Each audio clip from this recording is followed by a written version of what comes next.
What the hell is this? Behind the scenes? State's evidence. Is this the Blair Witch version of the round table with shaky camera angles? We get Whoa, Jesse's making a point. Are you so scared? Oh.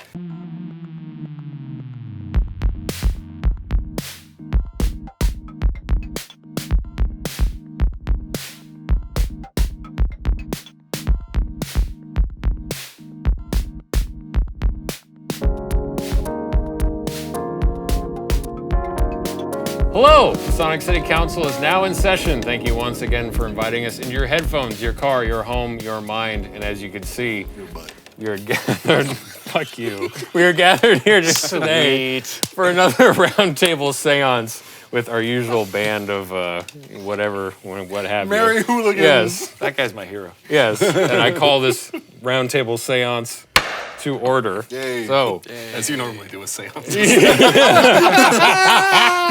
it pass. yeah, exactly. We call upon the spirits We call upon to put them on trial. the spirit's motion to move the table. Second that. Bad motion is passed. Yes. If you second that, give us a sign. What are we talking about today, Jesse? We are talking about, since I wanted a conversation that would be more like a hangout and not a philosophical debate about how the AI and the robots are coming to kill us, Davey. I like that one. Yeah, we haven't done a podcast about gigging life and just, I don't know, gigs and all the, accessories that come with that and all the other nuances. So, I figured we can just talk about traveling to gigs, playing gigs, shit that happens on gigs, usual shit that we would talk about. Yeah. So, something I had mentioned to him on the ride over here, I don't know, just to get things started. Like, do you ever wake up some days and have a weird feeling about, like, this is going to be a weird gig for whatever reason? Even if, like, you don't have a necessarily good reason to, like, feel that way, you just, like, kind of start off your day feeling that way? You're looking at me like you want me to respond to I'm, this. That's such an interesting way to start anything. Yeah. Yeah. Yes. Yeah. Well, Yes, definitely. Yes, next question. all right, good. Well, I feel like that can be a little loaded too, because when you wake up and feel that way, I think it becomes a little bit of a self-fulfilling prophecy. Too. Yeah, definitely. I had a philosophy teacher when I was in high school who used to talk about that kind of thing a lot. Like the idea that you wake up and you get some kind of sense that it's going to be a weird day, it's going to be a bad day, or you have a sense of foreboding about the day. Yeah. It's usually a cue that you should recognize in the moment, like, oh, okay, I have to realize that I'm the one who can make this. Right. Who can realize this. I can bring this into reality. Yeah, exactly. If I come into the day with the perspective or the expectation that it's going to be a weird day, chances are it's going to be a weird day. Yeah. That Or makes sense. you're For all gonna, the shit. yeah, you start looking for things. And if you're looking for weird shit, you're gonna see lots of weird shit throughout the day. Yeah, that's fair. Weird shit. Yeah. Well, I don't know. It's like sometimes, I mean, you kind of, maybe if things are weird going into it, like you don't exactly know what the situation's going to be, sometimes it kind of starts, it gets that ball rolling too sometimes. Yeah, well, Balls. like everybody's probably also had the experience of like, doing a gig that you don't necessarily want to do, and maybe you feel frustrated about it, or maybe you're a little jilted about something, like a bad rehearsal, or maybe there was like a bad exchange between band members, and so you kind of wake up and you're like, man, fuck this, I don't want to do this, or which is a weird place to be as a musician, because we all come up wanting to play as much as possible. Right. But the thing about that is, if you stick with it, eventually that will become a reality. Yeah. Well, you will work. yeah. Even if you love it, there will be days where it's like that will come up for whatever reason. It's just a reality. And anything can become a job. So even music, let even it. the thing you love the most, anything can become a job. I feel like a lot of that stems from everything other than the actual music that you Yeah. play. Yeah. Yeah. Because most people don't know there's, you play for an hour, but there are 4 other hours of work that you're doing before and after that gig, including, driving and Sometimes setting a up. lot more. Yep. Sometimes a lot more. Sometimes, like, Matt and I play 12 to 14 hour days. Yeah. Sometimes. Yeah. But when it comes to things like that, I always have the perspective, it's that stuff that I'm actually getting paid for. Yeah. It's not so much the music. Like the music, I'm happy to be there Yeah. and do. It's everything else. You've already that goes rehearsed into it. But You've that's played what, it. yeah, that's what makes you feel like you wake up and it's going to be one of those 12-hour gigs where you're playing for like 3 hours Right. out of the day, but you wake up like, oh, I don't want to do this because I have to drive for 2 hours and set up for an hour and then wait around for another 5 till we play and then a lot of days where you're, sound checking 5-6+ hours before you're actually performing. yeah. Yeah, that can happen. But then once Walk you start around. playing, it turns into, unless you really hate the gig, it turns into like, Sometimes. fun Yeah. times with music again. Well, that's where that whole adage of, the 3 pillars of what makes a good gig, like Dude, I think about you. I don't know. That wasn't your concept originally, right? it's not my concept, Yeah. but I think you and I talked about it when we were I much think about it a younger. lot. Yeah. So the concept is to cue everybody in, so we're not just in our own bubble here. Yeah, I'd like to know too. Yeah. It's You like knowledge? I again, like bringing it up. I don't know if it's your concept, but I've dubbed it Definitely the not. Matt Lindsay rule of 3s, which is good hang, good money, good music. So that's any band gigging situation. And if you have 3 out of the 3, I think you said it's like It's a unicorn gig. yeah, it's a lifetime. Like I'm not leaving this. It's like hold on to that gig for dear life. Yeah, and then 2 out of the 3 is most good gig situations that you'll be in, whatever the 2 are.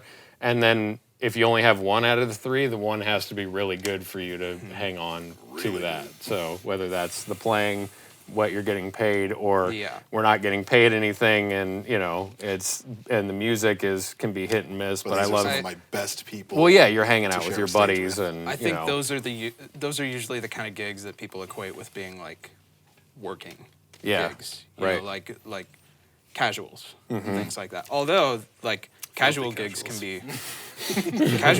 be crazy fun too if the band is wicked. yeah, absolutely. But yeah, usually things like that will kind of be like that, especially if it's a recommendation gig. You don't know the people you're playing with just yet. Yeah. Might be good money, but it also might be a really big set list and really stressful. Yeah, And all that stuff has to be taken into account too, because you might end up putting in a 50-hour work week just learning all the material. yeah, definitely. And two, it's also like if this is not just a one-off, but this is like your new environment, then the hang comes into that, and that's where it's that's a huge component of it, because the hang, if that's not good, can slowly weigh down the other things of like, yeah, I'm getting paid fairly well, but I can't stand the whatever the We'll call it the environment. well, yeah, a specific person, or I can't stand like whatever. So you're saying like the hang is probably like a load-bearing pillar? It is a load-bearing pillar for sure. It's a very apt analogy.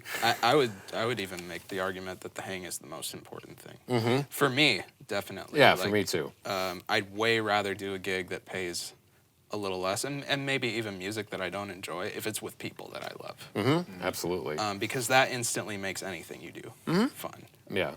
But you can be on a gig where the music is great and maybe the money is awesome as well, but the people are like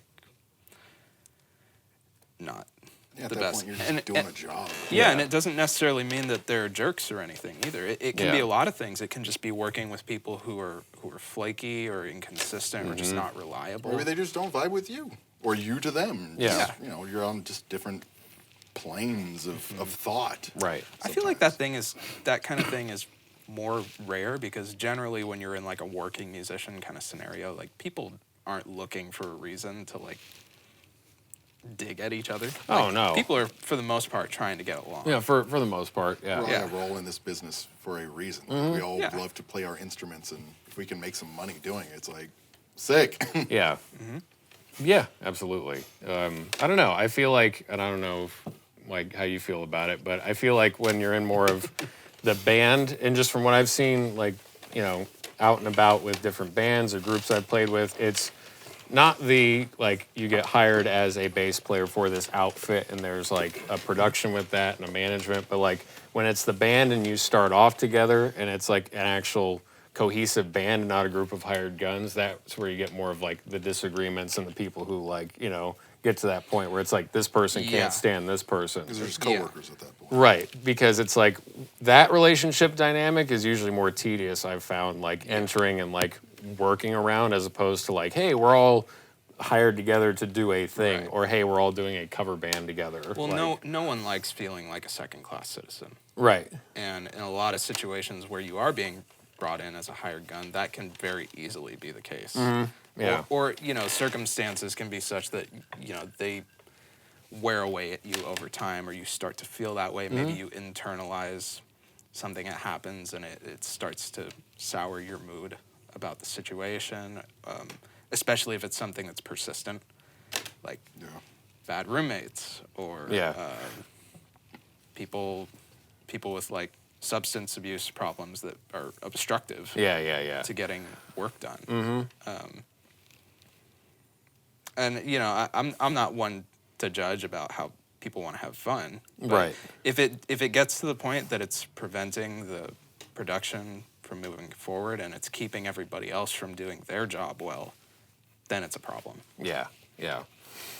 Definitely. It's I think it's something you learn pretty quickly too, as far as, you know, some people when they're newer into that environment, it's you kind of have this misconception about how gigging life is, and then sometimes you can get a rude awakening on, especially if you're traveling, it's like, hey, this is our job, and you kind of have to be like responsible all the time, and it's Yeah. not really it's not a traveling party, even though, you know, I don't know, there's that misconception that that's how life is. Or even when you're doing like casual gigs, like say if you get hired to play a wedding or something and there's an open bar, it's like probably not a good idea to be, you know, hitting the bar, you know. I mean, and you have to know and you have to know yourself. It's like, you know, sometimes you can go up and like, yeah, if this person has like a beer or a couple beers or one cocktail, that's probably fine, you know. But then there's certain people where it's like, you know, They really shouldn't call it an open bar then. yeah. That's fair. That's fair. You know, or Rules to me. yeah, or whatever it is. And I feel like, you know, you learn that as a young musician pretty quickly, like where that line is, I think. Yeah, and hopefully you learn it in a way that isn't super detrimental. Yeah. Hopefully it's not the kind of thing where you're going down in flames, losing a gig, or Yeah. embarrassing yourself, and because I've seen that kind of thing happen a lot. Yeah. And I think everybody who's experienced that and has seen that, we all kind of feel that inside, like, oh man, I would never want to be that person. Yeah. Yeah, absolutely. I don't know. What do you feel are like some good gig tenets as far as like just maintaining that, you know, reputation and, you know, I mean, some of them are kind of obvious, but I feel like when you talk from person to person, it's kind of like there's little subtle nuances in there as far as, you know, if you're looking at it like this is my skill set and, you know, you're asking me to play, you know, drums, or you're asking me to be a part of this outfit, there's certain common things, but, you know, some of it, it's like, you kind of have to adapt it per group and situation too. You do. Oh yeah, I mean that's the art of dealing with people. Yeah. In general, is that, you know, as a person, you can have kind of a fixed way in which you deal with every archetype of person, which I feel like a lot of people act that way. And if you're generally, you know, a likable, open person, that's probably going to work out fine for you. But I think, to me, the thing that I see that can be a little frustrating in dealing with some people is this idea that for any given person you're talking to, and if you're emotionally intelligent and you're invested in the art of dealing with people and improving at that skill, you have to recognize that for these different archetypes of people, there are different ways of dealing with people. And sometimes you have to know how to act a little antagonistically towards the way you would typically handle a situation. And you learn those things by just gaining experience, working a lot. Yeah. And caring, too, like caring about when you have a social situation that you're not successful in, or that goes really well, and like kind of marketing those things. And the idea that for any given person you're talking to, there's a way to talk to and deal with them that will make them want to work with you and help you. And then there are ways of doing that do exactly the opposite. And if you're the kind of person who's having that kind of reaction with another person, in my mind, you're the one that's kind of failing your like ability roll, like D&D was. That way. You rolled a 1 or a 2, basically. Yeah. Like you roll like a 4 or a 5 when you roll a 1 if you get fired or people quit your band. yeah. That's fair. That's fair. But just the idea, that's one perspective you can take, is that when you have a social exchange that doesn't go well, like you can examine that yourself. And the first place I always go to is, oh, well, how could that didn't go the way that I wanted, and it may be that another person was reacting badly or poorly, but I also always think about, well, what could I have done differently that maybe would have influenced that situation to be a more favorable outcome. It's also, maybe not, try not to judge someone on a first interaction. Oh yeah, definitely. Yeah. Like Should be tough. you can catch anybody on a bad day. Yeah. And frankly, you will. You'll meet a lot of people on maybe even their worst day. Yeah. Especially if you've been like texting or emailing someone before you meet them. Don't have like an expectation of, that being the interaction you're going to have with them in person or on the gig. Yeah. Well, everybody's had that experience, right? Of like dealing with somebody who through text comes across like a total jerk or is like kind of dehumanized a little bit in the way that they communicate through text, and then all of a sudden you meet them in person, they're really gracious, like nice Vice versa. person. Yeah. And vice versa. Yeah. Definitely. Well, and I've had the situation too where, because usually the texting is the preparation for, either getting equipment together, getting whatever, just getting ready for the show or the thing. And then there's stress that comes with that. So their answers might be short or whatever. And then by the time the actual day arrives, then they might still be that way, or they could be, way more mellow in person than they are, handling stuff over the phone or on text or email, whatever. Sure. And yeah, it's not good to, instantly go into a situation, well, I'm going to out-stress this person or out-upset this person, and you just end up adding on to this, just builds and, Make it a competition. Yeah, make it a competition, I mean, to me, the second somebody is getting mad, that's already like an indicator that communication breakdown has already taken place. Usually, yeah, to some degree. Yeah, and people who, I'll use the term like emotionally intelligent, they know how to like step away from a situation when it starts to go in that direction. Yeah. And hopefully you're dealing with a lot of people who know how to recognize that. Yeah. Then, everybody walks away. I can't. Well, I mean, yeah, you could make That's the not argument an abject that refusal to recognize it. That's an inability. you could very well Objection. make the argument that it can be a little ingenuine to work with people in that way. Sure. Too, because you're catering the way that you are working with that person towards the most favorable outcome. Yeah. And maybe that causes you to work or to have to operate in a way that you don't necessarily agree with, Right. or that you may feel jilted in, pursuing that path with somebody. Maybe you just have to swallow your pride a little bit, which really sucks. Yeah, it's there's a phrase that you dubbed before called reading a room, and it's a lot of reading the room of where you're still yourself, but it's also just you're part of this collective of whatever the ensemble is, and you kind of have to like, hey, now might not be a good time to like reference, like throw out a movie reference right now and start talking in the van ride on the way over somewhere because I feel like everybody just wants quiet time. And if you're the one guy going, hey, I'm being chatty right now because I like talking, and it's like, yeah, it might be time to just chill out for a bit. If you see a guy wearing a hat with a long beard and long hair, and like maybe you don't want to approach that guy. It's something about that hat. bigger than the hair, I don't mind. It's the hat that's dubious. That's the Way hat. too small for his head. Everything else. Speaking of gigs, that's the hat of a serious Only jazz. Sicilians do That's the same that's a thing. gig hat. Yeah, that's a gig hat. That's the hat of a serious jazz cat. That, Yeah. Smaller the hat, Or the more serious my legs. Yeah. Tiny hat. Yeah. That's that. Or a Scoster?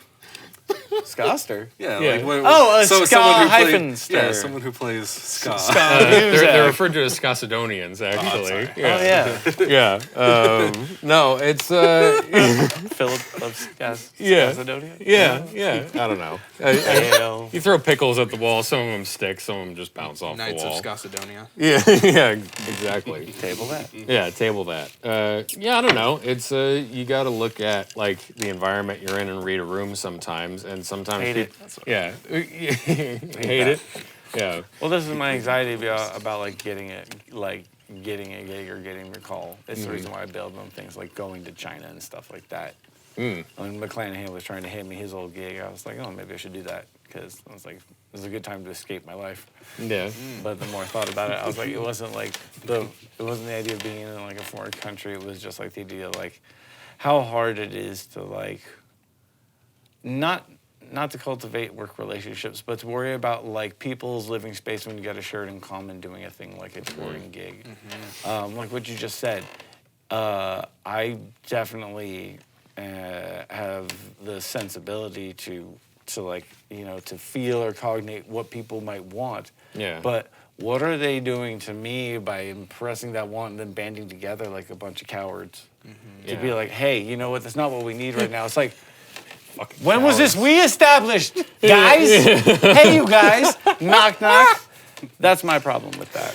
Alistair actually Because said it's- something to me the other day that stuck with me. Sorry, Dave. No, it's like it's in like Matt's explanation of like the interactions and all of the different layers and stuff about it, and I'm like, I've done that analysis, and it's I'd say- anxiety-inducing and tiring. So I was just like, I bail. Yeah. I bail. I gotcha. I'd say, like thieves, musicians are a cowardly lot. And Superstitious and cowardly lot. Well, I don't know. band They together. plagued the Knights of Gotham. Yeah. Well, to a certain extent, I don't know if it's so much like people in a group environment like that imposing, stuff on other people, or if it's more like, hey, we're kind of sharing a common space to a Hey, certain now we're an extent. all-star, Jesse. Hey, now we're an all-star. Get your game on. Go play, Davey. They're talking about gigging. This is exactly why we're here today. That man is a poet, but he's a songbird of our generation. It is a great album, though. Modern Bob. No joke. Astro Lounge is a fucking great album. Yeah. It's like the more serious it gets, the funnier that is as a thing. Yeah. Yeah. Check it out. Check it out. Yeah. Hey, check it. You heard it here He's first. putting serious sauce on it. This and new, it's funny. this new band Smash Mouth is going places. Check it out. You heard it here first, kids. I won't. Yeah. I won't. You don't want to walk on the sun? You don't want to be a believer? What's different wrong album. with you? It is a great album with great parts, great writing, great production. Yeah. I'm not doubting Great that. value. Yeah. Well, because to me, it's a little bit tragic that people think about that album through the lens of All Star, which to me is like the most course. throwaway tune on that entire album. I mean, Oh, Max is still here. it's latched on to, I don't know, something that the kids are into, which is like Shrek these days. Yeah, Shrek. Yeah. It's, So some like new monster that I haven't heard of before. exactly. It's okay. Sometimes David just needs a system reset every once in a while. Every fucking podcast that we do. Yeah. He'll get one. It's funny because your Shrek. just not to go off on a Smash Mouth tangent or anything, but you're not the first person who's said that to me. Of like, dude, you should check out that album. It's a great album, and I'm like, okay. And I never do, but I say I will have courtesy. But if you can curb your expectations, it is a pretty spectacular album. okay, You know what? spectacular. You know what you do. First, take your expectations and just drop them into a cellar. Do that. And then go on Spotify. No, don't go on Spotify. Go on something that pays the musicians more money. Ding-a-ling-ding. Go on whatever, place. Make a playlist of just that album and remove All Star. Ooh, that's a good point. Oh, it's the machete cut. Yeah, Astro Lounge machete cut. it's it's what's the Pink Floyd, The Wall. Ooh. Yeah, it's What would happen if Topher Grace remixed that whole album? what? Like how he does it with the Astro movies. Lounge? Well, Topher Grace does it with the movies. You've seen that online, right? I'd like to listen to a Steven Wilson the thing remix. Okay. The thing that's particularly weird about that album is like, yeah, it's, All Star was like the huge hit. Yeah. The huge hit on that album. But almost every single song on that album charted and was like a hit. Who charted? Smash Like, Mouth did every- back in the almost '90s. Shut your mouth. All Almost over every America. tune on Astro Lounge. It was just Like a the fucking only greatest idea. hits. People. Boston's first record. Sure. I mean, if you want to go there, yeah, I went sure. there. Yeah, you did. It's exactly the same thing. Good. So now that we're on this topic, name all of the bands named after states and places. Sit here for fucking. I've got Boston, Google, I've got Alabama, Google in my pocket. America. I have no time That's for all this. 50. That's all. Jesse for the win. America includes Kansas and Boston, Yeah. Chicago. But they supersede. It's like, going up to like the Supreme Court. It's like It's federal. Yeah. You got it at the federal level. It's Boston, Kansas, America, city, state, place. It's like a family tree. Yeah. It starts with America. Fog Hat, which is the galaxy we live in. And then somewhere in there you got Florida Georgia line. Well, they're already Check it out, it's a good straddling that line. Yeah. I won't. They can't decide whether they're Florida or Georgia. Okay. There's a line, clearly. Yeah. They're talking about the line. Since we're talking about albums that would some people think are spectacular and would drive other people nuts, when you're driving to a talking city, about that. when you're I'm just curious because I know when we were last on the road with our band, I was at the helm of the van and everybody was asleep, and I thought that would be Rogue with an exclamation point, not an asterisk or a hashtag. Question mark. Yeah, or a question mark. I've never heard of them. I don't know your band. Well, they're a swell group. Where Bassist is kind of a where dick. can I possibly listen to something? That Well, if you that go they to the... Well, thank you for asking, Max. It's a great question. Say I cared to listen. Say you cared to listen to it. I know you don't, but say if you did. You would find either above or below, wherever the description is. If you description go... is always below. Yeah. It's never above the video. Well, this always say asshole that, keeps but- saying it's above. In the and now it's a Bible, it bit. says as above, so below. So look both sides is all I'm saying. Jerk. That's not how YouTube works. That's not how I know it's not how YouTube works. But every episode, he's like, "Oh no, it's above." I keep saying, so now I have to play along and pretend like it's above. Hey, this is so hard. Be No. like, yes, and it's up here. I'm having fun. Can't you tell? I can tell. Yeah.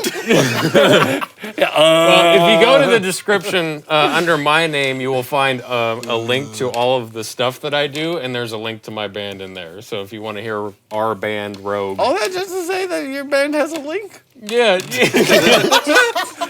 God damn. What do you want from me? I'm working on my sentence structure. Keeping it short. Yeah. Anyway, to torture my bandmates, when everybody was asleep in the van, I put on "I Will Do Anything for Love" by Meatloaf, but I won't do that. The 11-minute, 30-second version. Didn't torture me. I was in on it. But the YouTube 10-hour version, you mean? No, didn't go You there. wouldn't do that. I see what you did there. It's unfortunate. Yeah. Do anything for Meatloaf. I won't do that. 10 hours. Is there anything that you would put on or anything like in a van that you would do to like possibly make your bandmates laugh or like amuse yourself in that situation, or is it all pretty much like quiet time? Is it strictly for comedy, or are we talking about like guilty pleasures here? I mean, whatever comes to mind. Whatever tickles your fancy. Yeah, whatever. like for him, his big thrill would be to do something like that. But you obviously are wired like that, so you'd probably just be like, it's time for me to listen to what I want to listen to now. Well, yeah, because I'm that's how you I do mean, Mac stuff. I'm like It's like I think other people might hate it or find it funny, but I genuinely love it, so I put it on. yeah, For both reasons. It's Yeah. just troll shit. yeah. yeah. Troll shit. Let's Yeah. follow that premise. Why are you trying to steal my wallet? Jesus, man. Well, I'm trying to steal your keys. It's a big difference. Not going anywhere. Yeah, I was gonna say he wants to lock you in the studio. It's very hard to do. Yeah, you can I put have anything that I would consider like, hey, they're gonna fucking hate this. Like my brain just doesn't usually go to that. type Oh, of shit. well, maybe I'm just the dad of the bunch that when I have control yes. over the radio, that I'm like, okay, I'm gonna do this, and you guys are gonna listen to this. See, now. I can put on like Bill Wirtz or They Might Be Giants. But people I are can gonna listen love to it. I can listen to the entire discography of They Might Be Giants and be like, fuck yeah, I'm going to listen to the entire discography, That's which a is lot like, of songs. it's like a month worth of music. You a just like lot. sit down and listen to it. But, Yeah. It really is. but if I do that in a car ride, like someone will be like, oh, this is cool, but after 2 hours, Yeah. they're gonna start to hate They Might Be Giants. Yeah. Well, so like for example, it's like if it's not like, hey, we're just not listening to music, it's quiet time. Like I've been in situations where it's like, hey, we're driving in the middle of the night, and then somebody puts on the Macho Man Randy Savage like rap album, and you're trying to sleep, and then he's rapping, and then everybody just inadvertently just starts laughing hysterically when you're delirious in the middle of the night. Shut the fuck up. Yeah. How does it Turn that compare shit to off. the Shaq rap album? I feel like Shaq is more of a cash grab, whereas Macho Man Randy Savage is more of a true like. Oh, he's got Art more of an form? art to it. Well, yeah, you can tell He's he's got better bars. Well, yeah, you can tell he's coming from more of the underground scene, and so he's got more of like a message that he's trying to deliver. It makes sense. Mainly a beef between him and Hulk Hogan, really, which I didn't realize the extent of their feud, but it's quite intense. Apparently, he's not really a man, and he's gonna kick his butt, which is a direct quote. Makes sense if you want to follow the saga of Macho Man Randy Savage. You listen You're to into this. that. You want to follow the saga? Yeah. I mean, clearly, I can tell you've heard the album and you approve of it. I mean, in the same way that As you've said in previous podcasts, Davey's a big hip hop guy. So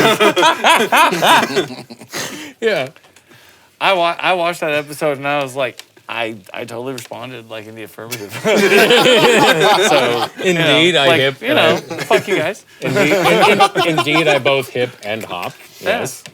I don't know. I think you expect me to be like or something. Yes, sure. That's what you expect me to do. Yeah. Expect nothing. All right. Well, now I'm ready for you, dog. Yeah. Absolutely. Yeah. Well, I don't know, and like just to broaden it out a little bit, because like Smooth it out a little torturing your bandmates with music in a van is an oddly specific premise. Do you want to actually hear my process? 'Cause- Yes. Okay. So I'll be Always wanna I'll be hear your really process. quick because nobody really cares. So the process is as such. If I was driving in the car, I put the music on low, especially at night, because people are trying to sleep. I really prefer they get their sleep. More than me getting their sleep, the people around me need their sleep, because when they get out of pocket, that's my kerosene, you see? Okay. When people who were chill at first start coming at me sideways, like in the middle of nowhere, it's like, your fucking family doesn't know where you are right now, and you're with me. Watch how the fuck you talk to me. Yeah. And it's happened more than once. I would love that. I'd be sitting there probably with some pretzels that I bought at a gas station, and then you'd be like, "You're with me now," and then all the doors lock, and I'd be like, "Let's see what happens today." what type of pretzels? That's important. Snyder's. Snyder's of Hanover? Yeah, Snyder's honey mustard and onion pretzels. Oh, right. wow. He's Yeah. trying to get the My van man. full of that onion Yeah. stank. Another Snyder's man. It's we're on the family. You fuck with the Snyders too? Yeah, Snyder part of the boys! family. Oh my god! Yeah. Overrated. No. Wish but that this wasn't full of bourbon, Have you- otherwise I would just throw it in your Patrick, face. Patrick, have you tried the buttermilk ranch? Yeah, I had the fucking honey butter shit. Honey boy butter? And your milk, and your milk It's my favorite blues man, honey boy butter. I love honey boy butter. He got those pretzels and he's like, Every dude, time you he gotta comes to try these. town. I could live on these. And I ate them and like, they're all right. Well, what's Yeah, that? that's how I feel about you. You're all right. Whatever. Thank It's you. very important because it's Yes. very important that I know that we enjoy Snyder's because, as Vin Diesel once said, family is important. Like, it's the most important thing. Ties it all back into Vin Yeah. Diesel. Yes. Wait, That was a hot. That's all. That's something else? Okay. Different movie Vin Diesel franchise. worked All right. at Olive Garden. Not many people know this. Yeah. He was a manager. That's where he got the inspiration for Fast and Furious. Yeah. Fast and Furious. It's like, yo, you bus boys are the shit. You guys are too fast. It's making me furious. Okay. You don't like Fast and Furious? Shame on you. This is Hey, who here has never seen a single one of those movies? Proudly raise your hand. Shame on you. Well, we're gonna have a marathon soon. I know, man. I'll gouge out my eyes. I don't care. It's worth it. I don't. Good time. Just for context, this would literally be the conversation I would only after willingly- a gig or on a way to a gig. This is literally exactly it. 100%. We've Yeah. strayed very far from the original topic of this podcast. No, but in a way we haven't You don't because necessarily need to try to tie it back. no. I'm just In a way, we haven't because I'm just saying, like, we went from talking about something to this is a snapshot of just what it would be of like a ridiculous conversation on like gig related in a way. It's This definitely is a thin something that icing comes of up on the premise. road. This is a little bit of a cinema verite, if you will. Oh, okay. Yeah, when you use The those shit you fancy talk words. about between sets A lot of or syllables. I think at least whatever. 8 syllables in there. Yeah. Well, so Ooh la la. David, what are your favorite pretzels? Yeah. I don't like pretzels. Wait, not even what like. I don't Not like. to use a brand name, but not even the super soft ones. I don't like pretzels. I like about Not even the little 2 pretzel bites. bites? 2 bites of soft pretzels. Then what do you like, my man? I don't like pretzels. Then what do you like, my man? I But what do you What about like? peanut butter filled pretzels? Okay, that's just wildly wrong. I don't like pretzels at all. You know I'm not gonna fuck with peanut butter. Come on, son. Not on the podcast. There's just do there's not something know. about them that I just find incredibly boring. We're never gonna talk about peanut butter on my It's podcast. it's salt and bread. What's not to like? We're never gonna talk All about right. peanut. Something about Jesse, What? Jesse, we're never gonna talk about peanut butter on this podcast. That's fine. I just don't. I fundamentally can't take it. Well, Inside of a pretzel, on your, Forcing that in? Nobody fucking. inside of a pretzel on your own time, fine. We're trying to get information out of you, sir. You're the one on trial here. What's a snack that you do like? Don't you dare say what you don't like. Tell me Road what you snack. like. Ooh, road snack. okay. Fuck, dude. Beef jerky. Like, god pretty damn, should fair. a fucking 12-ounce bag be like $50? To At add least that's what it feels You like. gotta You gotta go to the outlet store. you gotta get the tongs and pick them out of the plastic containers. Yeah. Like, that's the beef jerky you need to get. All beef You gotta jerky know where the is jerky stops overpriced. are. yes. There's well, a brilliant place in Barstow. yes. Okay. Tying Jerky World. Yes. It's not the name. Sorry, guys. Sorry. People are really are apologizing. People are Googling jerky. Darn. They're like, Barstow?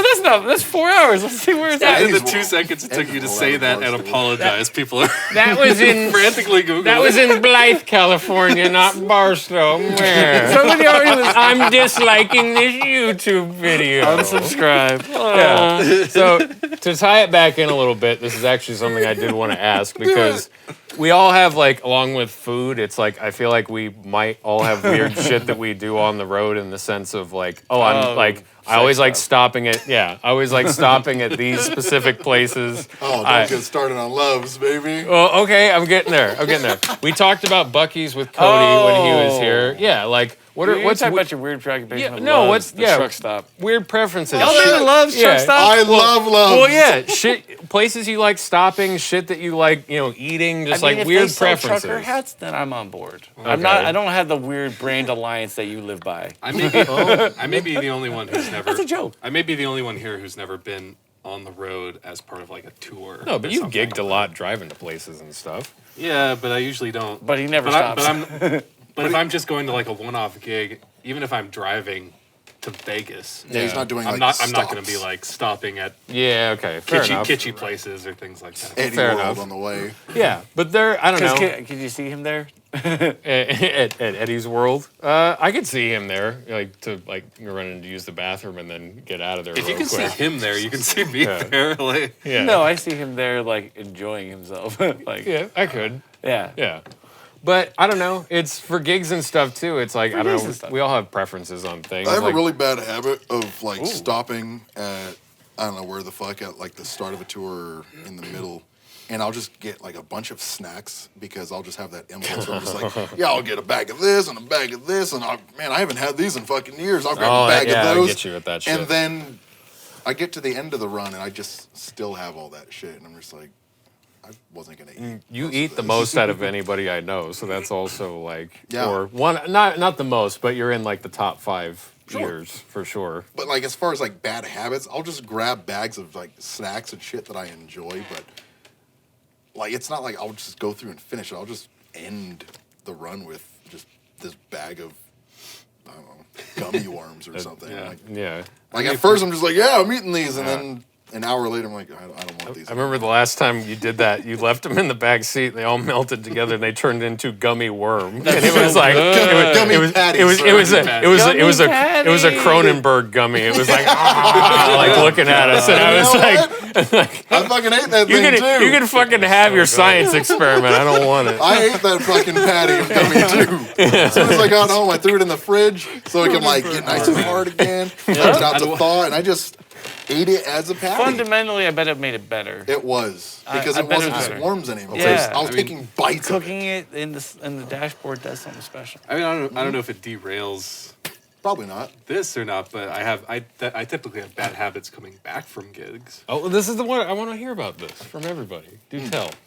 Well, I mean, sometimes if it's not, I was like, what the fuck? if it's not getting like late night fast food on the way home, I'll like stop easy. by at the at a gas station like AM/PM or something and get like a $3 bag of sour gummy worms and like a Yeah. big ass thing of jalapeno kettle chips. Yeah. Oh, that does sound nice. Yeah. But do you finish it all? Not in the car, Yeah, just eventually. but eventually Yeah. that night. Yeah. Lets none of it go to Yeah. waste. One of mine are those fucking oversized cookies when it's like whatever David and Larry's or whatever two dudes made that cookie company, and then they're like Bill and Eddie's fucking cookie adventure or whatever, and then they've got It's guaranteed that two dudes work on every cookie. yeah, it's like 10 Bill's cookie, and then they're on the thing, and then it's like it's keto and vegan, and it's got 16 grams of protein. And like, oh, I'm gonna believe this is healthy, and I get one of those and like a coffee. Like I'll do that like late at night usually. They gotta be healthy. I tasted them. I Yeah, was like, there's no way they're not. They're horrible. they're horrible, but I love them. Fucking They're bad. like they taste like hockey pucks filled with sand, but like I also love them. It's a weird. That's right on the money. Yeah, it's right weird. on. Oh, Yeah. it's like the little gas station donuts that come in the pack of like 7. Yeah, Whatever they are. yeah. You really nailed it. It's like chewing kinetic sand. It's just fucking gross. Yeah, kinetic sand. Yeah. Specifically. Those donuts Yeah. guys suck. It's not like Yeah, but sand from the beach. they're It's so plain good. No, sand. that's too soft and yielding. No, It's play that sand. texture's it's exactly. Crumb donuts. Yeah. They half taste like donuts and half taste like chemicals, but they fill you up. Yeah. I don't fuck with crumb donuts. I don't know why you would fuck with them. You My eat heart them. is- No. I will not eat the crumb donuts. To me, crumb donuts don't exist. They just don't. Like, they're there, but if somebody like, hey, you want some donuts? And I open the box and it's crumb donuts, not fucking with it. Wait, like Nope. even if they're from like a donut place? Like Yes. like- I don't fuck with crumb donuts. So you just don't like. Is it I want- because You just don't like granulated sugar. Can I say? There's something about is it because when you eat it, the crumbs get all over the clothes that you're wearing? Well, I mean, like powdered donuts, like would do essentially the same thing. You should have already. Should have Got you. already. Yeah. All right. I'm a well, liability to all of your careers. Yeah, that's all right. Yep. Matt. Matt's nervous. No, At least I'm not doing my Louis C.K. bit. I- Where I masturbate under the table. The one where you take your penis out live on camera. You're gonna go in and check. Yeah. Hold on. Talk about it. All right. So. My co-writer, Max Taylor. Well, I write all those. when I was doing most of I my say them. when I was doing like my heaviest rotation. Good times. Yeah. Hey, shut up. Sorry. Sorry. This happened. Over here listening to heavy rotations of tour. Yeah. Yeah, no, you're right. And you're right. And we were wrong. I'm sorry. Sorry. Matt, hold on. It's Matt's time. I'm sorry. Matt has the floor. I'm done. Yeah. Y'all hear that bang? He said it with authority. when I was kind of doing like my heaviest road work, I was actually trying to make a point of figuring out what my limits were Okay. on the road. So I was doing a lot of intermittent fasting at the time, so that was actually really convenient for me because the particular guy I was touring with at the time, he did not like to stop at all. Oh, okay. Unless somebody was like literally crying over the fact that they were starving, he would not stop. Yeah. At all. We're He about would just to drive. You just the prefer to entire just day. get to a fucking gig and just like, all right, now we're here. Yeah, so we literally would sometimes have to be like, dude, stop the fucking car. We're going to beat the shit out of you.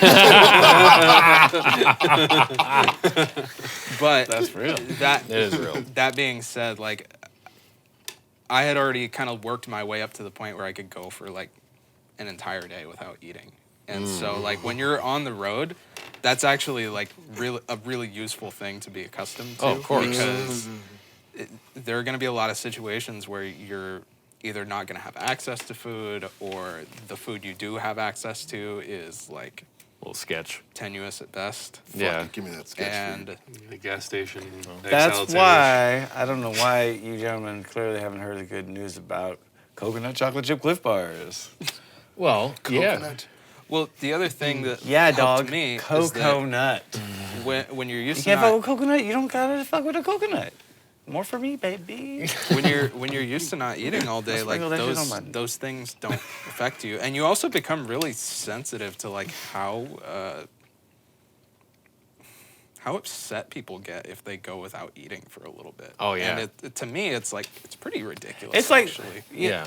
I get the whole thing Fucking about love wanting eating. to get to the gig because, like, that would be my thing too. But again, this is where my sense of like trying to work with people comes in. It's like, course. let's say if I was the guy running the gig, the first thing would be like talking to people and figuring out, okay, as little as I like to stop, where can we build this in that works for you guys? Of course. Yeah. Because that's just a respectful thing to do. Sure. And also, you don't want to have to deal with something like when people get hungry, like they're going to get angry at you, and then you're distracted, and that's when something could happen. Well, there's a flip unfortunately. side to that too, because then you have the people And who he's a if- vampire? No. I'm talking about people you go on the road with, and if they don't have like a 3-course fucking meal like every 2 hours, they're like throwing things. Oh, well, let me. 3-course meal every 2 hours. It's a thing. It's a thing. That's 33 to 30. It's an exaggeration, but there are 25 to 64. there are people who like I've worked with people in the past where if they're not eating like every 2 or 3 hours, they'll be like threatening to walk on the gig. First name, last it name, can social. Be like that bad. yeah. And to me, that's like so ridiculous. I mean, I love eating, but I mean, hey, you know, everyone's got their own thing, right? Yeah. Everyone's But got like their a 3-course meal every 2 hours. own appetizer. So You if want like a there's- catered meal every meal. And Like, how skinny yeah. are they so I can hate them even more? I'm not gonna. Yeah. Yeah. Name, phone number, social security, please. Publicly. Yeah.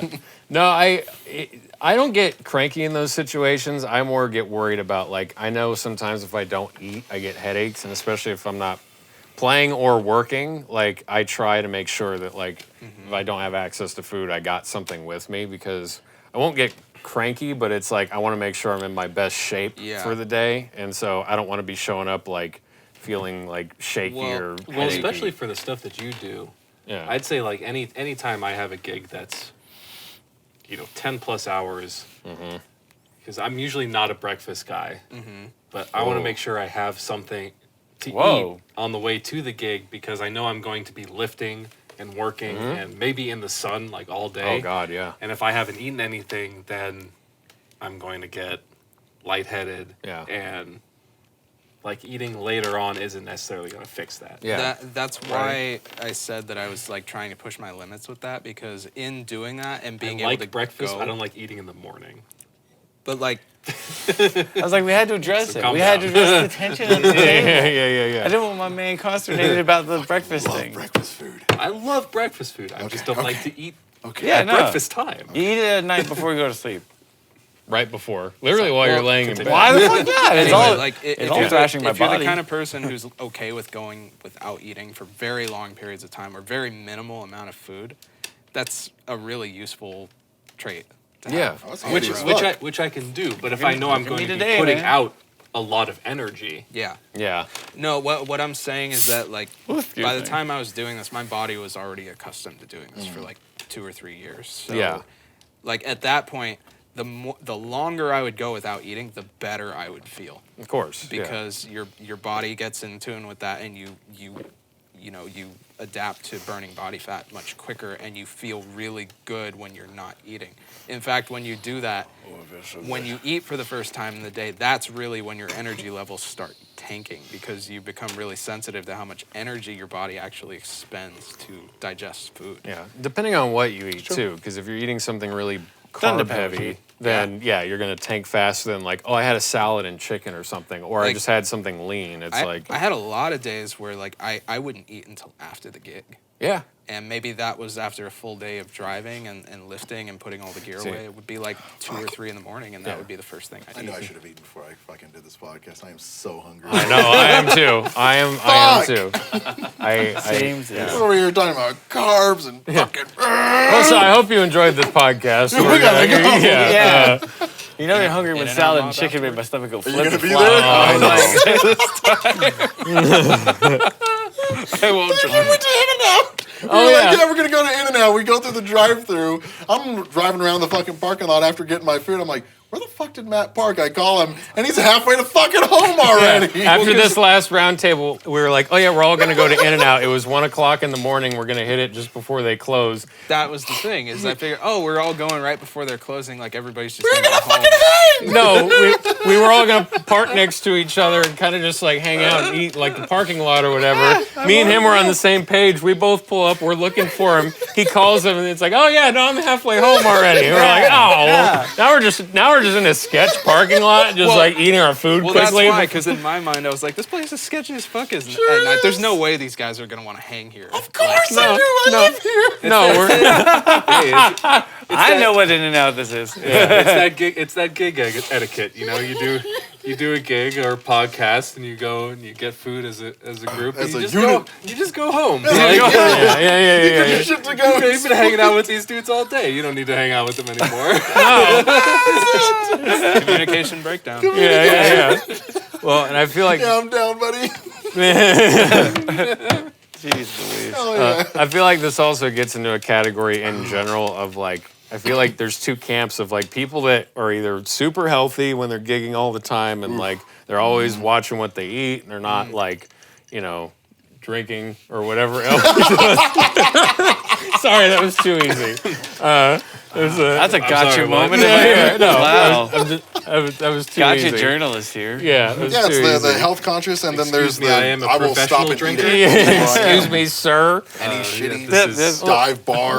Well, but fast it's food like place. basically you're being your super number conscious reviews. about your health all the time, or you just don't give a shit and like kind of anything goes, and not like in a partying sense, but like I'll get a few hours sleep and then I'll just throw an emergency down and then I'll have like a brownie for breakfast, which I'm more in that camp at the moment, and then it's like and then we'll go to Black Bear Diner and I'll get like a big thing of French toast and bacon, and it's like I'm moving out of that camp into like I have to like move into the other one. Yeah, need to. you can go way too far. I know. I know you too well. You need to I'm working on it. So, are we gonna go to Denny's after this? Get some some bacon, because that sounds awesome. In-N-Out sounds fucking good right now. I'm not gonna In-N-Out lie. is the thing But- for me tonight. But yeah, no. It's, Yeah. You can Denny's- go way too hard in either direction. Yeah. Because like That's what she said. for me, I realized pretty quick. Think like, about it. Let it sound like. the idea of losing too much weight too quickly was something I actually had to contend with on the road, which is something I never had to deal with in my life. In fact, it's always been a constant struggle for me. I'm always trying to lose weight, and then when you have a week, or maybe like a week and a half where you're losing like 12, 13, 14 pounds in that amount of time, you feel like fucking shit. Oh, I bet. Because That's why you gotta stock up, man. Stock up so you got room You're to ready for tour. Yeah. I'm not fat. I'm just tour ready. Yeah, tour ready, man. Carbo loading. I don't know like everything involved in it, but if there's any if there's any credibility to the idea of a certain amount of toxicity releasing in your body from losing fat too quickly, I think I experienced that on the road. Okay. It's like when you lose that much weight in that short of a time, you will feel awful. Yeah. Like awful. And when that happened, I kind of just realized, okay, whenever we have an opportunity to eat, I just have to take it. Yeah. But that's going to be different for everyone because I will never in my life be able to experience that. Like going on the road and just like losing weight. Not like from a fucking like, oh, my metabolism's fucking awesome. But it's just something that I will never have to experience because my body just doesn't work like that. Well, the one thing I can say from doing that, like 10 years. the one thing I can Probably really not. say from doing that is that We'll see. my energy levels were super consistent.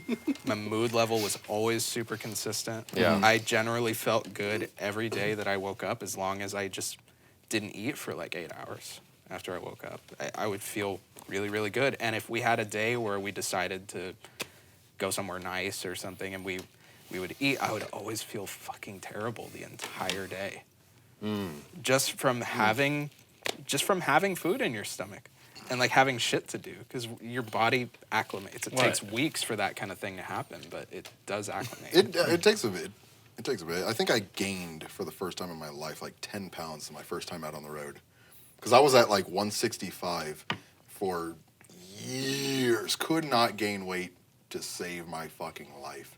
No matter how much I ate or what I ate. But my first time out on the road was about a week and a half. And I think I gained about 10 or 11 pounds. And immediately lost it within the next week and a half. I believe it. It was just like, man. Well, a lot of people gain a fuck ton of weight on the road and they don't lose it. Well, I know, but that's like that was just my thing. I mean, Yeah. I'm up to like fucking 200 Well, now. 'cause Put in the comments how much you hate him right now. Well, I mean, in a lot of ways, food can be just as bad as booze on the road. It's like it Yeah. can be your way of dealing with Food is my booze. anything. Yeah. This is Absolutely. my food. How did you do this, sir? Yeah. Can be, yeah. I mean, everything is dangerous if you. I mean, get a there's control something on it. there's something to be said. I that if lose you- weight on the road because I'm like that. Good for you, Davey. I'm just saying. I don't gain weight because I don't eat because I'm nervous. Okay. Well, I mean, when it comes to being on the road, your living accommodations have a lot to do with everything too. Yeah, because that's true. if you're in a situation where you have access to good food, maybe you even have a choice in some of the things you're eating. Like if you Yeah. have a rider, or if you're consistently sleeping in decent hotels or lodging Yeah. all the time, Tents. that goes a long way for you I to just be able to. experienced that. It was sweet. It was Like sweet. your tolerance for everything on the road just goes through the roof if your basic needs are Oh, of course. taken care of like Sure. that. Like if you have access to good food, good lodging, you have a little bit of time to yourself every day. Like Yeah. that's pretty much all most people really need. Yeah. And it's amazing how hard of a situation that is to find yourself in Yeah. on the road. Consistently. Well, I've said this Consistently. before too, where it's like you're kind of almost like a drifter in the sense of like you're driving to a place and you show up at a certain time, and then you're usually getting into a bar or some other place where it's like they have two things, like alcohol and greasy food. Yep. And so it's like tempting things right there. Or you're usually surrounded Just wash by down that Mozzarella grease with sticks to booze. go, dude. We talked about this. Oh yeah, we did talk about this. But like you're in a situation where it's like, or you're flying somewhere or you're driving somewhere and you're in a van and you don't have anything to do that day. So it's like, yeah, I might have a cocktail at 12:30 in the afternoon because like I've got Absolutely. because I'm flying to whatever place and it's like I'm not doing anything for the next 5 hours, so I can have a couple beers. And it's like, who else does that? Or I'm sitting here and I'm bored, so yeah, I'm going to get like gas station cookies, and then when we land, I'm gonna get In-N-Out or whatever. When we get to that place, I'm gonna get a giant burger. It's like, Well, before I was ever on the road, I never had like the gumption to try and cure a hangover with more alcohol. I will never do that. That's oh god, it, I can never do Works that. if you work it, Works if you work it. Yeah. just like the program. I mean, for the longest time, people in the I'm opposite sober direction. alive. In the opposite direction. I mean, yeah. if you just stay a little bit drunk all the time, you'll never have a hangover. yeah. well, it's more about realizing there is something to like having alcohol withdrawals. Oh And, yeah, like, totally. Is that Irish sobriety? Yeah, I'm just kidding. Don't cancel me. it's like being hungover isn't just like electrolyte depletion and all these things. Like generally, if you're super fucking hungover, it's the last thing you ever want to do. But if you have a little bit to drink in the morning, like a beer mosa, Bloody Mary, something. It's, First of all, that's all wrong. Man, if I was back in the game, I'd teach you how to drink on a hangover. Cause you'll pour those random acidic liquids down your fucking gullet, bro. If anything, you eat a food like that, but for the alcohol, let me tell you what you want. If you want to get through it, you need like you start with a refreshing beer and you do a Boilermaker with fucking vodka in it. Because you need to set that shit back and you need something palatable. I recommend Blue Moon. Something simple like something simple. Something But simple, you gotta like get a Blue Moon with you vodka. gotta get that BAL up, not down, up. You know, one thing that did help a lot on the road was just always having like a big pack of Gatorade, whether it was for nursing a hangover or just having it available. Because when you're on the road, you're lifting heavy shit all the time. Like electrolyte depletion is a real fucking thing. It's what planes crave. Yeah. Just drop them. God, I've been waiting to drop that for like 30 seconds now. Yeah. Yeah. I'm free. I have so many terrible days for the drink. Honestly, I fucking love Gatorade. I don't even know if it's good for you or not. I don't even care. Oh, it's probably terrible. Oh, Jesus Christ. But it makes me feel good. Oh, dude, every time I drink, like I went through a few emergencies on this run that I literally just flew in today. Yeah, like heat stroke kind of emergency. No. The product emergency. And And every time I drink one of those, I'm like, this has got to be so fucking bad for me. With like just on the little packet, the ingredients take up the whole back, and I'm like, this might as well be a fucking Surgeon General's like the back of a pack of cigarettes or something. And then like 20 years from now, they'll be like, oh yeah, this gives you like all bad. Well, yeah, no, and it's like every time I'm like starting to get under the weather or sick or something like that or feeling shitty, I'll just down one of those and I'm just like, oh my God. More than half of people don't know what dihydrogen oxide is. What is that? See, look at that. Idiot. I don't look at the back, I just put it in my body. Hydrogen. You're going to have 2 hydrogens and an oxygen. No, they're small. They're atoms. He's giving you the runaround. You know that, right? Yeah. Okay, cool. What's he talking about? I used to love seeing that on Facebook, like seeing people make these like troll posts about like how dihydrogen oxide is in everything, and it's like fucking poisonous, and it's like ruining our pituitary glands. Oh, that's just water, it's right? Water. Oh yeah. But it's like that. It's that whole adage that if you can't pronounce the name of something, it's probably bad for you. Oh yeah, well, and it's also got di in the first part of it. That's automatically a bad sign. Even if it doesn't have it's just di and doesn't have the e, it just sounds like badness. Go on YouTube and take a refresher on high school level chemistry nomenclature. That stuff isn't so scary anymore. Next week, we're going over all known lengthenides and actinides. We're doing your homework. Citizens, go do homework. Learn to balance some electrons. Go to your local community college and take a refresher course on. Yeah. See us next episode. We're Yes. going to quiz you. Yeah. Everyone who fails will be unsubscribed. Forcibly. Will be banned. Been booted. Matt, when you're on a gig, what's the one thing Yes. that... Thank you. No, that was the yes and continue, please. When you're on a brand new gig, like you don't know the people, they just sent you the material, blah, blah. Like something I'd get called on a recommendation for? Sure, They just send you the material, you don't know them, you just learn the shit. What's the one thing, if you can choose, just one, that you hope for when you get there? When you guys are setting up, you're playing, you're talking, what's that one thing that you're just like, I hope?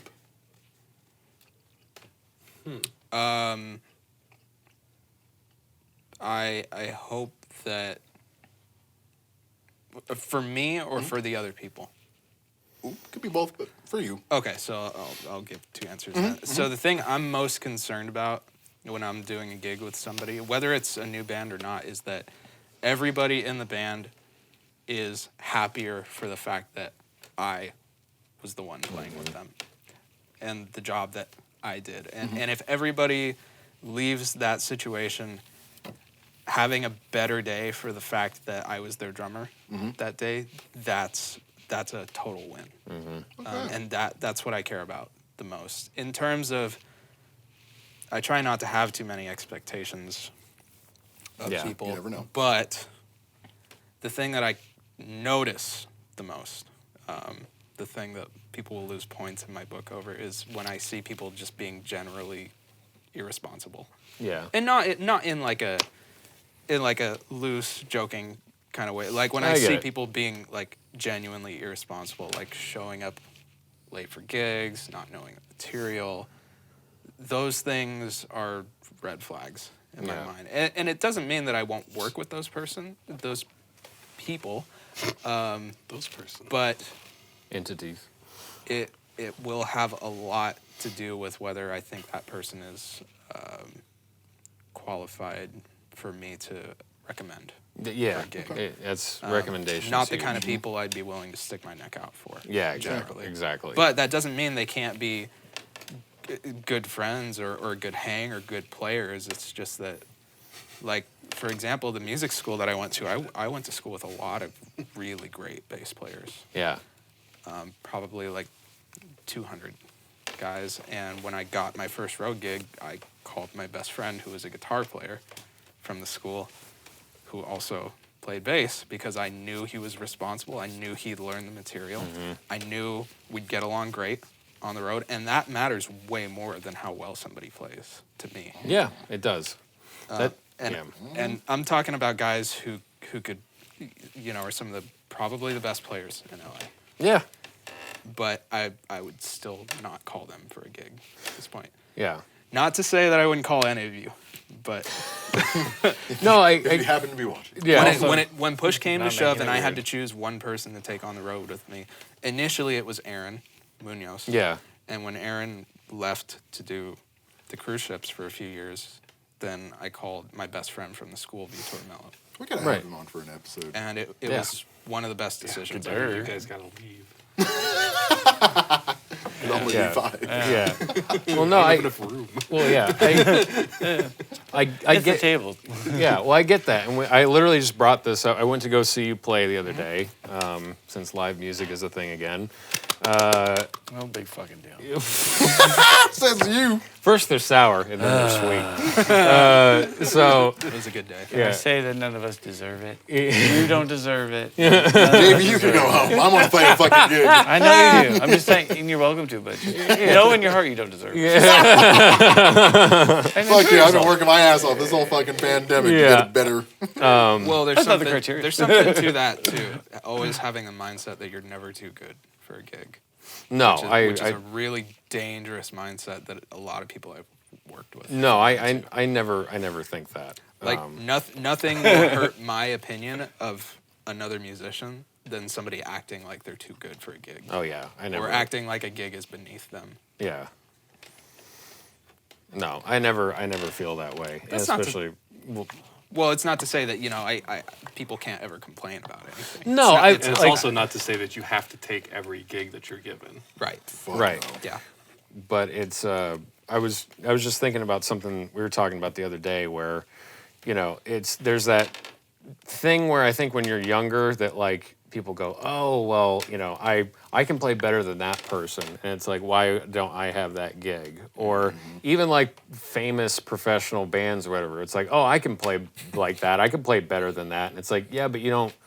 It's just like that thing of it's the dynamic of that group and how that functions. Playing is the last thing that matters. Yeah, because the fact is, when you're in a situation where that warrants calling real musicians for a gig, people who are highly, highly qualified, there's a lot of them. There's a lot of people who can play their fucking dicks off. There's a lot of people who could sight read anything.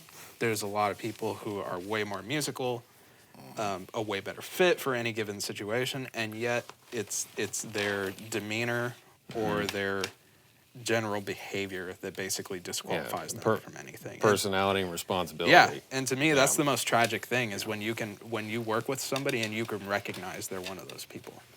Like, this is somebody who has worked really, really hard for a long time to be as good at what they do as they do, and yet they're getting so much in their way that they're not realizing their goals and their pursuits, and they don't even realize why. Absolutely. There's always exceptions, but yeah, for the most part, yeah. I mean, like there's definitely musicians who, I feel like there's more exceptions when you get like real top level. Yes. Like, I don't know, maybe the guitarist who plays for The Voice is just a real fucking asshole. Which Are he's you? not. Hypothetically. I don't know who that is. Justin Derrico's one of the nicest people. Well, I've ever you know, I was waiting for that. I wasn't expecting you to know who the guitarist of The Voice is. Justin, open invite to be on the show. yeah. Let's say The Voice UK. Sure. Do you know who that is? You know how Okay. Okay. Let's just make up Has a TV everyone show. here done a Heinz Ketchup hypothetical presents before? a singing band competition. Nuance. Ketchup presents The Torso. Yeah, yeah. So I had a teacher at one point who used to joke about that kind of stuff, and he dropped a few names of like guys who were examples of this. But his example was like, there's one drummer who's ultra famous and is like involved in like neo soul hip hop stuff, and is notorious for flaking on gigs. Yeah. But you know, you could be just the worst person. Yeah. But you are always on gigs and you always play Right. perfectly. Yeah. So people put up with that because you are the guy. Yeah, to a point, but it's also you, depending on how high up you go in that organization, like, are you the focus on it or are you being hired by a group? And if that point, it's like, is the artist that way too if you're a hired gun? And so it's just this, you're breeding this culture of that? You or, literally have to be someone. You literally have to be someone who does it better than everyone. Yeah. Well, Otherwise, they'll call the nicer person. Yeah, absolutely. a lot of- absolutely. Who does it the same way. Yeah, absolutely. A lot of the legendary studio players for all of our instruments that we all look up to, like a lot of them had serious drug problems at the times when they were at their Yeah. most Yeah. successful, their peak. Yeah. People who were doing like between 4 and 6 sessions a day, Yeah. like Steve Gadd.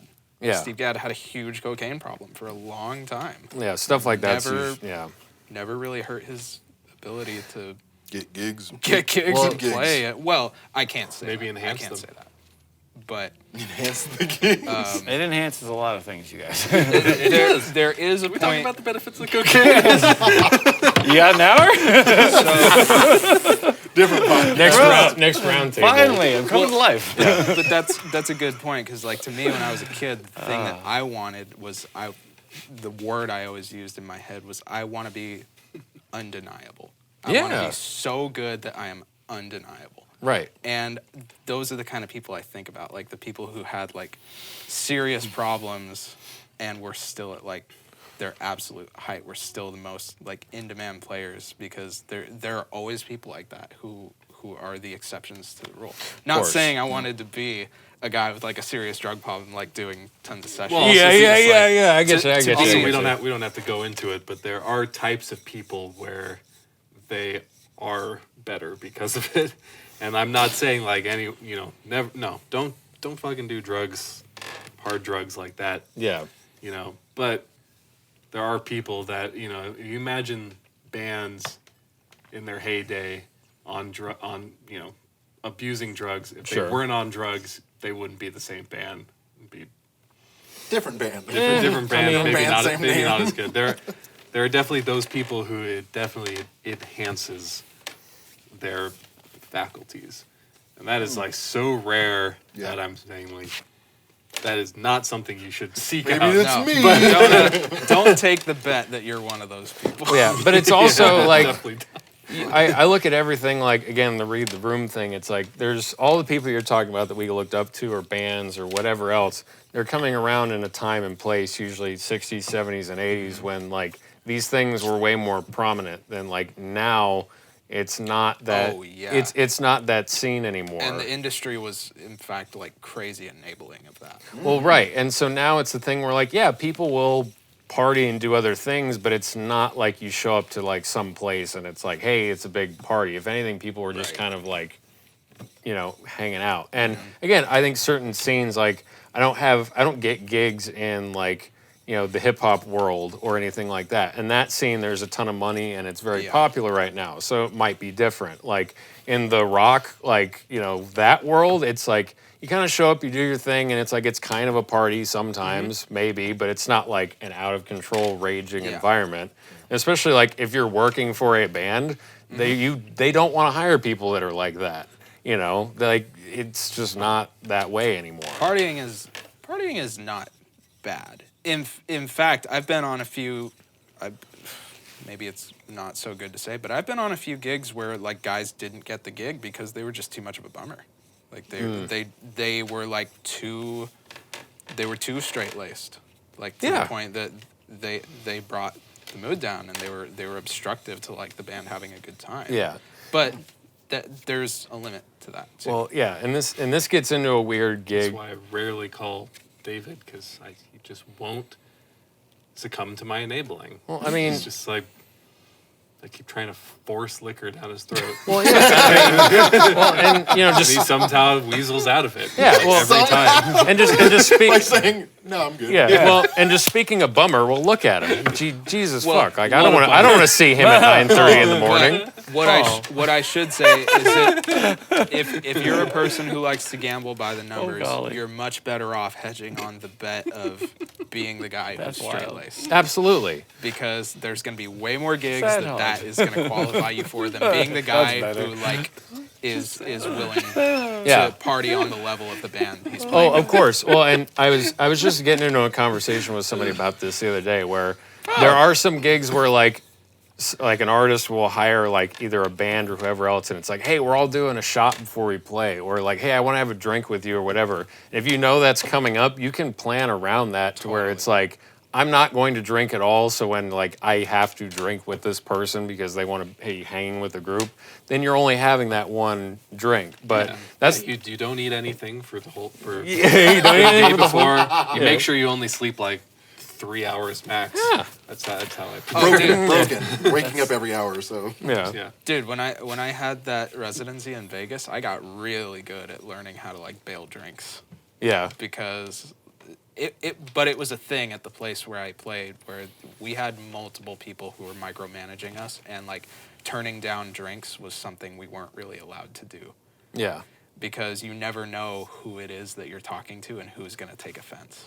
Right, exactly. And well, so we had protocols for these kind of things. Yeah. That's And the server girls and bartenders were all hip to it. Yeah. And we basically had like a protocol to being gracious with people buying us alcohol or whatever, and accepting their generosity, but not necessarily imbibing everything, because it would have just been stupid.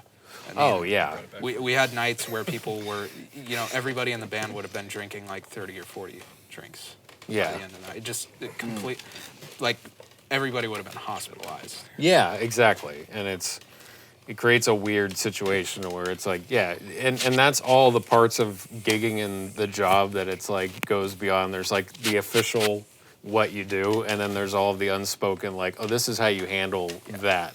And that's the weird part about it you have to navigate. Yeah. I think a lot of it still just comes down to personality, because I've never had a drink in my life. But when I tell people that I don't drink, even if it's hey, we're all getting together, we're all having a shot. Hey, why aren't you drinking? Oh, I just don't drink. I feel like my personality comes through enough to where people just like see that immediately and they just don't give me shit. Instead of like, oh, come on, no, bullshit, you're having a drink. Yeah. Like, I've never had to deal with that before, ever. I just go, I don't drink. And they're you've like, also luckily you've never experienced that person who tries to push you. Oh, for sure I have. Right.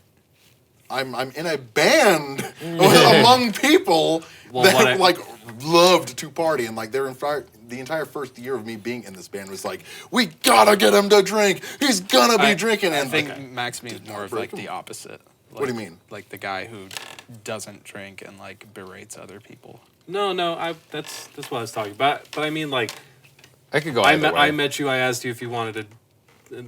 The first time I ever hung out with you, where alcohol was involved, and I asked you if you wanted to drink. You said, "No, I don't drink." I was like, "Cool." Yeah. And I've never asked you ever again. But there are those people. Yeah. And especially, you know, other musicians, you know, when you're hanging out with other people who drink, who will constantly ask you or try to get you to drink. Of course. Even knowing that you've already said no. I'm always been like really level-headed when I come across those people, though. Instead of it being like, "Hey, man, I already said no," I'm just like, "I'm still good. I know you asked me like 30 minutes ago, but I'm still good." And you're going to ask me again. And you're probably going to ask me again, but I don't really take offense to it because most people aren't used to a guy that straight up just does not drink. Like, period. Yeah. Well, and I've been in situations too. I was like that for a long time. Yeah. And then you grew out of it. I don't know. Yeah. Well, and there's different situations you get in where if everybody is partying, but they're all cool people, and I mean partying like they'll go out and drink or whatever, like, or you know they'll do whatever they're gonna do. If you say no, then they're not gonna be dickheads and just pressure you into something. Yeah. So it's like you can be chill and be that person in the group, or you know. You do get certain situations where people will put pressure on you too, and so I feel like you know, socially, that's not as big of a thing anymore. No, anyway, it's not. It's not. as it used to be. The one thing that I've noticed that people get upset about is when you're on a gig, especially if it's a traveling gig, Yeah. where you know people do want to party, people want to hang, and they want to get to know the people they're playing with. Yeah. Try not to be the guy if you don't drink and you know you don't do anything. Don't be the guy or gal to turn that down and be the person who just goes to their hotel room every night when everybody else goes out.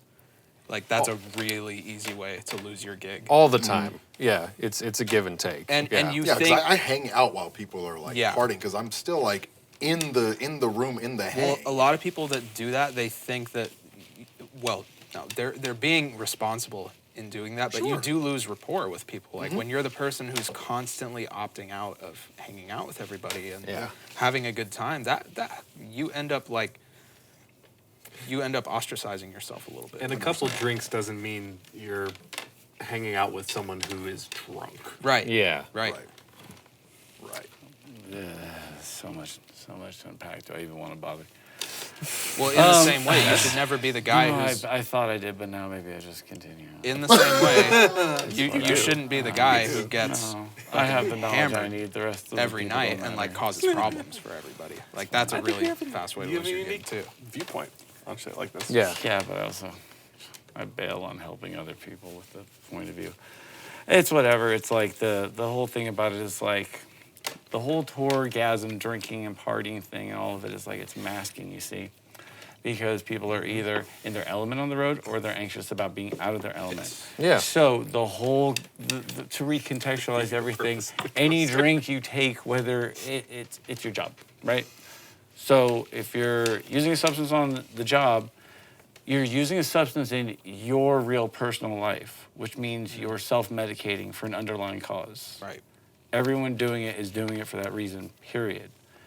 The rest of it is social bullshit. The rest of it is the pecking order and bullshit. The idea that you ostracize yourself is also, contextually, that may be how it presents, but that's also untrue. You can only be ostracized by a social group. You can't ostracize yourself. Well, you can remove yourself physically. That's what I mean. You can distance yourself socially by what you say, but if they ostracize you because you're not present, that's their choice. That's what I mean. Yeah. Is that in isolating yourself, in trying to act in the way that's most responsible, you can actually act against your own self-interest. If your goal in self-interest is keeping your gig, it's very counterintuitive that the idea. It's more like if your goal in self-interest is keeping that gig. Yes. I think main point is don't be the guy who just Or girl. or girl Or mix. Hey. or non-binary, whatever. Yes. Don't be the Human. Don't be the human who just Don't be the twat who don't be the twat who just shows up for the gig, plays the music, and fucks off. Oh, but that's me. I try to be. I mean, I was the twat in It's this just- scenario. it just comes down to like I'm a don't be a bummer. Like don't be the person who is being obstructive in one way or another to everybody. You need to interact with your bandmates on more than just a musical level. Totally. 100%. To a degree. Whether that's just being amicable, and I pronounced that wrong. Hopefully it's, Well, and just, like saying, Hopefully having it's small sexual. talk, Yeah. whatever. It doesn't mean you need to drink. It doesn't mean you need to do drugs. It doesn't No, mean, not at all. It doesn't mean anything about that. It's just don't be the person who shows up, plays music, doesn't talk to anybody, and then leaves. Yeah. As much as You will be fired. as much as Davey does it, I love it. but we all know him, and people know him for that. So So that's a thing you can do too. or be known for that and still get hired somehow. But see, it still comes down to personality. Well, Some people couldn't get away with that. It's personality, and then it's the culture of whatever ensemble that you're in. And again, it goes back to that of like, some of it is like if you're with a group of seasoned musicians who's been doing it for a long time. Seasoned with what? Paprika. Cumin, or apparently cumin, as some people say. Yeah. All over, right? Just Yeah. pronounce cumin, and now you'll never forget. Yeah, exactly.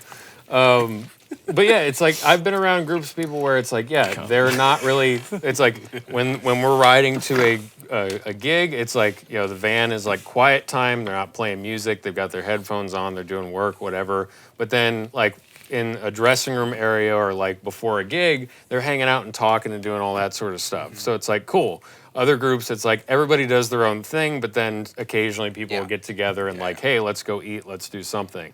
And so it's not like people have to be together all the time. That's pretty typical of guys who've worked together for a long time. Right. And so there's a bunch of different dynamics to all of that. And so when you're coming into a new situation, that's where it's like you got to feel things out. And so it's not necessarily one way of like, oh yeah, don't be a bummer, so be that guy that talks a lot. Or it's like, oh, well, everybody's quiet, so just be withdrawn. It's like, no, it's like you'll figure out quickly if your personality blends with everybody else's.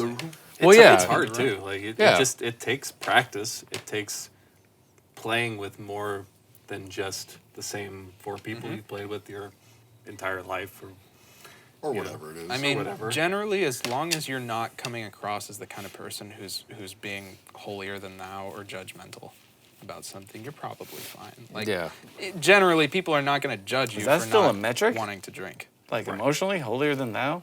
Yeah. I would Is say that still something you like decide on somebody? Like, oh, they're acting holier than thou? It's like that. I It's horseshit. the I it's definitely that pi do. symbol. It's holier, greater than. Shut the fuck Go home. Oh. He explained it good. That was mad helpful. Well, I can think of a gig in particular that I ended up getting that I've been doing for years now, where I got called to sub for the gig, Yes. and they kept me on Just because the guy who was playing with them previously did a great job, but he didn't hang at all, and he was very, very judgmental towards everybody. So like his whole thing was he was always getting into these heated debates with everybody in the band about why they shouldn't drink, why they shouldn't play at certain places, why like and certain levels of conduct that the band leader should not take from anybody in places they should never play again. holier, greater than thou. Ah, yes. Just like Equals that guy. trying to dictate how everybody else should be living on the road, which is the idea that you're going to do that with any level of success is Great success. that's pretty Low chances. I think that's a delusion of grandeur right there. Yeah, absolutely. It's just kind of a dick move too. Yeah, it is. Like It's a I dick can move of understand grandeur.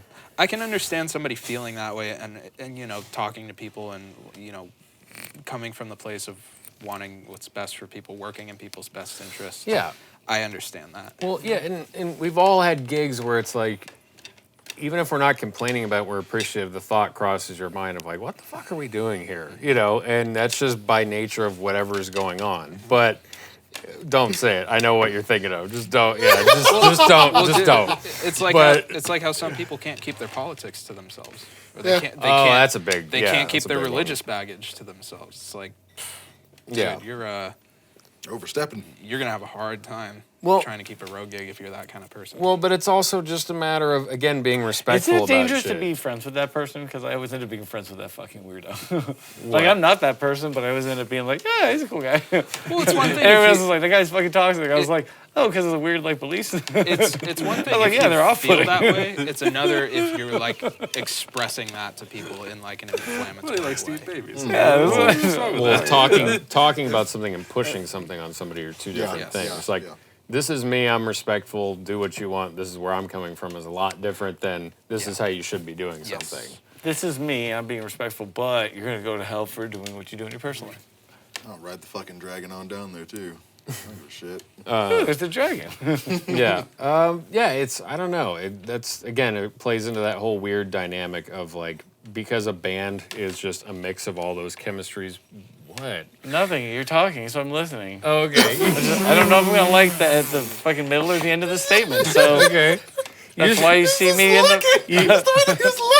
Yeah, it just had the look of like a band is, and you went, no. Like, it was just, I that's didn't say everything I no. need. No. I didn't say no. It was like, But I'm saying why? yeah. Yeah, why? Well, yeah. I'm ready to be understanding. I don't know. It's just bands being a mix of everybody's chemistry together. It's like it will make a unique recipe, and then you pull one person out, add another person in, or add another person into the mixture. It's like it changes the fucking recipe, and sometimes the recipe doesn't work. You know, simple as that. You know, and Not to get biblical, but like judge not lest you be judged yourself. absolutely. How is that Daniel. not getting biblical?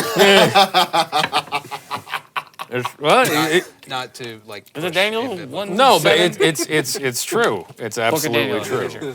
And yeah, the judgmental point I think is definitely a tenet on that. I Y'all was remember when Solomon was like, cut that baby in half? And I was like, this motherfucker is crazy! I saw that fucker. I was there. Yeah, you were there. Okay, cool. I remember that. Dude, wasn't that crazy? well, and one of mine like that is not the judge. It's kind of a subcategory of judgmental, but it's Subreddit. I talk down to people that I think are beneath my station, and then when I meet people that I think are above my level or people I want to get in their with, ass oh firmly. hey, you're so great, and then it's like that cannot fucking stand at all. So it's like when you're around a situation like, you know, oh yeah, you're a lesser person or you don't have as cool of a gig or whatever. Oh yeah, blah blah blah. And then it's like they're around people that have some sort of status, and then they're like, hey, oh, how's it going, man? Oh, good to see you. And then you talk to them, and they're like, oh yeah, who are you again? And it's just Well, like, no, oh, fuck yourself. Those are the people who get. Yeah, I mean, but you can't Yeah. even really. I mean, obviously you wouldn't carry with you long, but you can't even bother when people react like that because it's just like the whole thing. Like it is status. You said the word status, which was like a brilliant point. Status is super temporary. Status is made Until up. we all are strapping on cyborg parts, it's like status is temporary because you're temporary. Yeah. Bitches, you're temporary. Motley Crue, temporary. Eric Clapton, love you, but you're fucking temporary. Blue Oyster Cult, you're barely here. 2 fists left. Temporary as fuck. Slipknot, god damn it, I love that band. Temporary. Not me. I'm immortal. Ooh, that felt going- painful I'm to going bring straight up. robot parts. Soundgarden, temporary. Maybe contemporary? Colin, temporary. Rick Astley, still with us. We're on time. You want to shut up about that? You trying to get... It's not your job. I feel like it's You're like a guest here. Shut up about that. We're You're an honored guest. I think we're about an hour 20 in, something like that. Yeah. He has so many things feel open it. on his I phone can he just couldn't tell feel you. the balance in our Well- gig wares. Okay. Well, In our what? Gig Our wares. balance in our gig wares. Do you have a store I don't fucking know about? Yeah. Gig wares. You got to hang up on the rack. Doing business. Now we Doing buy business clothes ads. for the gig, like my hats. Yeah. Oh, my gig Did you sell Davey his hat? Is this where I No, bought that? I didn't sell that one. Oh, Okay. To wind this you said down, it with a little because bit of dismissal. I'm so fucking hungry. yeah, David said so. Can cannot explain that. Yeah. This is We really spent so much time talking about food. We did. For the 3 citizens who've never played music and who didn't understand, like this is to illustrate what the condition people get into. Now you have to stop the van. No, he's about to tilt it the fuck over. Those are the 3 citizens that listen to this podcast. Yes. This is delirious tour conversation, and your life revolves around 3 things: playing, eating, and shitting, pretty much. And like we didn't really get into that. Those are the 3 pillars that we talked about. At the beginning. So we're there. Good music, good food, good shits. Gotta have good shits. You don't want to be constipated on the road. That's sex, and that bothers me a lot. My first time out on the road, I didn't shit for a week and a half. Now that's good touring. Oh, That's good touring. Yeah. Have you Now guys that's ever? pod racing. All right. No, it was Good night. So the council adjourned. it was for the first 7 so days. good. For the first 7 fucking days, I did not have to take a shit. My bandmates were concerned. Have you, to that point, have you guys ever toured with anybody who has like a legitimate fear of public restrooms? No, I already said I haven't. I'm not talking to you, Max. Oh God damn! Max, you know what? We're going out on the road. Shit! Everyone pack your shit. Everybody, Really today? we're all going on the road right now. Max, God has damn. anyone had that experience? Yeah, me. You're looking at it. You have a fear of public restrooms? Not so much anymore, but I had to get over it. Jesse licked toilet seats. What kind of fear? Like of the germs? Well, yeah, just like, obviously I could pee in public. Well, no, 2 things. I was like, never wanted to use a urinal. That's changed. Like, obviously, I had to get over that really quick. But also, yeah, I just never wanted to take a shit in public ever for any reason. I was like home bowl or nothing. Now I've had to. Yeah, it's home bowl advantage. Home bowl baby. advantage. I had to get over. I had to get over that. That's pretty good. That was a sad thing. I worked with somebody who got let go of a gig over that because he was such an inconvenience to like the schedule because he had like a serious phobia. Oh, like okay. Public restrooms. You'd have to like, drive home every time. We'd always have to go like way.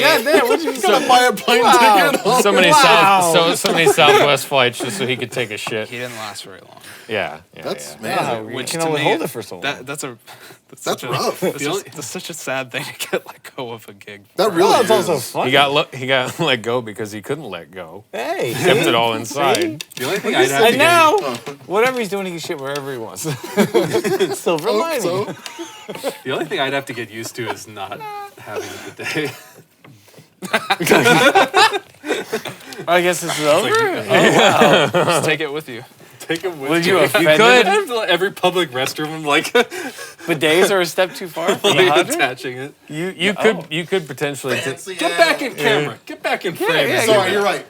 Fuck your bidets. I've honestly never used a bidet. Well, you're missing clip it out. onto your chest like a normal person. If you've Dude, ever that's washed what your everyone ass with a says. washcloth, you need a bidet. I've never done that. All right, then you don't need a bidet, my I man. will not use a washcloth. I'm not going to use something to wipe my ass that I have to put Use in on my face. put in the washing machine. No, you don't wipe with the washcloth. You wash your ass after you wipe. Yeah, but there's still Well, I know. I'm saying. Oh yeah. there's still little residues that I have Let's to land wash this the fucking plane washcloth. already. When you said we had a fear of shitting in public, Can I say that I just hated pictured this? you out on I like the hated steps in front of a place, just shitting in public. Not using a public restroom, but just shitting out Yeah. in the park. Just, hey, what's up? Hey, you got to do what you got to do. In the park. My favorite Chicago song. Hate us to Tara. So Temporary. So, citizens, we thank you for tuning into this slightly delusional version of the roundtable this week. This is the landing the airplane. we were landing the podcast. Thank you, Max, for pulling up that graphic for us. Solid. I was keeping track of the time, by the way, and I was going to suddenly Yeah. move this over. Yeah. But David had to usurp my position. We should get like a confidence monitor on the ceiling up there, like churches use, and just like flash that image whenever it's time to like. Definitely. I've just been thinking about In-N-Out. Yeah, I know you have. I've been thinking I'm about thinking it too. about sex too. That's what a hamburger's all about. It is what hamburgers are. I've heard. Yeah. I'm gonna go find out. All right. Thank you for tuning in, citizens, and we will see you next week. I love gigs. I love Lamp.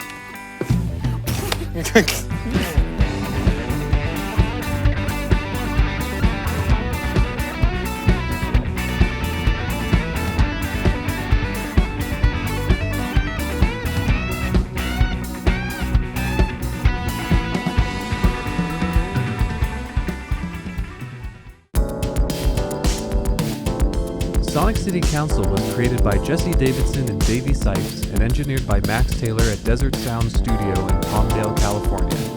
Thank you to Disaster Cabinet for the outro music. Intro music written by Max Taylor. Sonic City Council is produced in association with AMS Music Academy and the Showcase Venue.